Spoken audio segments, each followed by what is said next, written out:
The next award we have this afternoon is the Clyde v. Bartlett Distinguished Service Award. The purpose of this award is to recognize an Ohio school psychologist for outstanding achievement in the profession. Nominees should possess personal qualities thought to be desirable in the profession, have made outstanding contributions to the profession beyond typical duty, contributed significantly to the growth and development of the profession, and demonstrated outstanding service in the area of mental health. This year, the OSPA Executive Board is pleased to present the Clyde v. Bartlett Distinguished Service Award to Elaine Semper.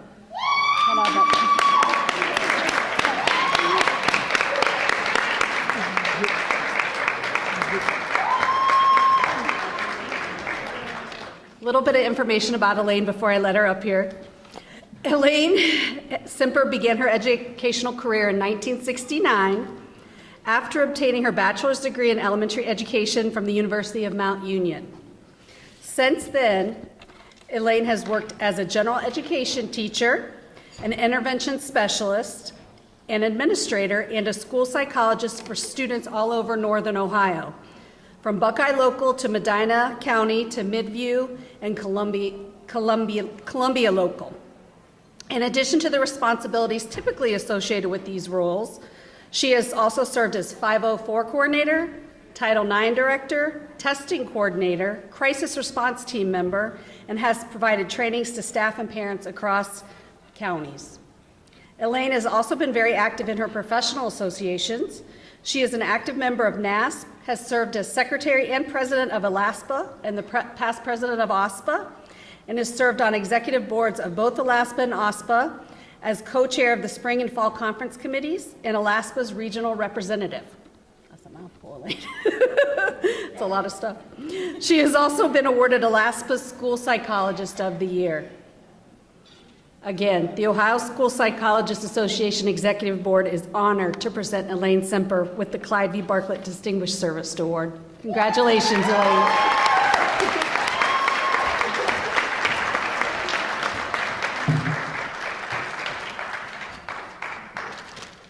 That's my prop for later. First, I'd like to thank ALASPA for nominating me for this wonderful recognition and the committee and the executive board for this honor. This is she said 1969, this is my 46th year in the education field and 34th year as a school psychologist. Did you choose me for being the oldest and longest lasting? I'd like to say a few words about how to survive this long and still enjoy it. My recommendation for not just surviving but thriving is mentorship and support. I put these two together because a good mentor is a good support. And I'll briefly discuss the ways that mentors have contributed to my professional development. Many people can trace their vocation to something early in life. Can you? My interest in education came early. I never thought of being anything but a teacher because my mother and both my grandmothers were teachers. One of my grandmothers was a graduate of Slippery Rock State University, class of 1908. I'm so old, I started teaching general ed before 94-142. Later, having a desire to be able to help children more individually, I became a special education teacher under the old LDBD. And then wanting to learn more about helping the range of students, I then took a course working with the lower functioning students. Remember the old EMR, TMR? Weren't those wonderful terms? So think of a professor who enlightened your interest in some area of school psychology. This first course was taught by Dr. Janko Kovacevic at Akron, and I was fascinated. He made the understanding of intelligence so interesting, and from there on I was hooked on school psychology. Think of your student intern group and how you learned and grew together. And University of Akron School Psych Intern Class of 1982, thank you. Hopefully you had an internship supervisor that was a great mentor. Mine was Sandy Gossett from the Summit County Educational Services Center. And some of the things I'm glad I learned during my internship. No matter how important the job, do not ignore or continue to be there for your family. Sandy went, as my supervisor modeled, that she went home every day with time and energy for her family. You do many things important for students and their families, but taking time for your family and for reflection is important for your balance and sanity. Another thing I learned in internships, schedule time for collaboration and for writing. At the ESC, we were scheduled a half a day a week, every week, for all the interns and school psychs to come to the office together for training and help. And we were also scheduled a half a day a week, every week, for writing without interruption.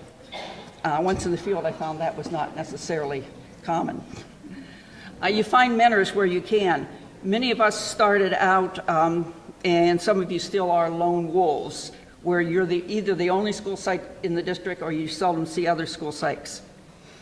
At Columbia Local, we discovered early, before teaming became as big as it is today, that our district special education staff could learn and mentor each other in a small district. In Lorain County at that time, the Northern Ohio CERC was our salvation with a lot of inner services and training. And for years, the CERC had regular forums for supervisors and psychs to meet together to share information. Continuing education is essential. We no longer have the CERCs, but most ESCs do training. And I encourage each of you to join, support, and become active in your OSPA regional. And if you become active in your regional leadership, then you can design in-services that you think you need. As you are here, you know that the collaboration we get through OSPA in your regional exposes us to ideas we may not have had. One I picked up along the way was a way to encourage teachers to do the paperwork, what you ask them to complete. Having difficulty getting paperwork from some junior high teachers, someone suggested chocolate. Yes, chocolate. You hand the teacher a form, a basque, staple a piece of chocolate to it, and they're more likely to get it back to you. They may feel guilty about eating the chocolate and not returning the form.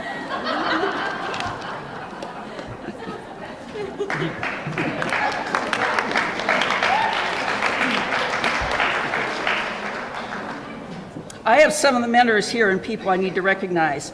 Without Denise Etzinger and Mary Ann Teitelbaum, there would not be an active OSPA. Those two have revitalized and worked so hard to bring training to our area and to, as Mary Ann calls it, our small but mighty OSPA. Denise hired me for my first part-time job when I retired in 2001. And Krista, you got a lot of years to go to catch up with me now. Krista calls herself the not-so-retired. When Denise hired me, she had been the tech coordinator for the district before returning to school psych. For us old people who do not grow up with technology, it was wonderful having a school psych who was also a tech guru. She's the only school psych I knew at the time who had 2 desktops and a laptop on her desk. And also my OSPA pal, cohort, support, conference chair, co-chair, and friend, Sal Carano-Schuler. OSPA would not have been the same or as much fun without you. And last but not least, my canoeing, fishing, skiing, snorkeling, traveling, photography, and life buddy who keeps me sane, calm and sane, and gets me away to places where I can't even think about school psychology, Gary. He can even make it fun to be somewhere in the middle of nowhere, Northwest Territories, with no electricity, no toilet, indoor toilet, and a million bugs. And thank you.